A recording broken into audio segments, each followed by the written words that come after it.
democracy is when every voter has their say in one room all at the same time.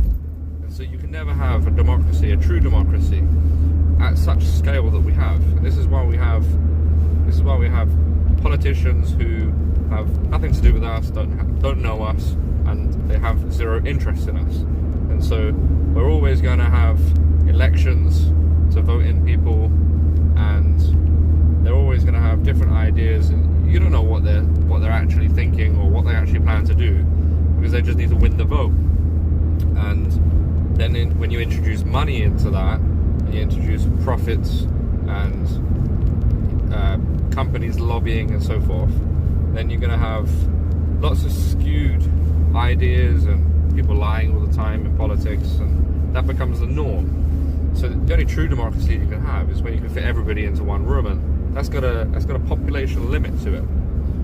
So if you think about, okay, do you want, how much do you value democracy, in a sense of you get to say what you want and what your opinion is going to have any sort of significance to the environment in which you live in, the place that you live in, to the people you live around.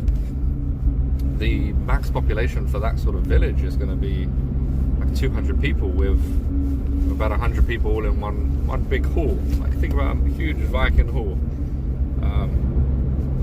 As soon as you get past that, and that kind of comes from like trading, then that's fantastic because you get lots of different benefits from it. But you get lots of cons as well. And so what is the pros and cons of the scale of society? And I don't hear anybody talking about that.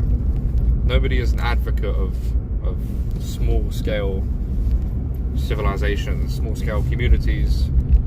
And you can have lots of small scale communities. You don't need to have just one or two.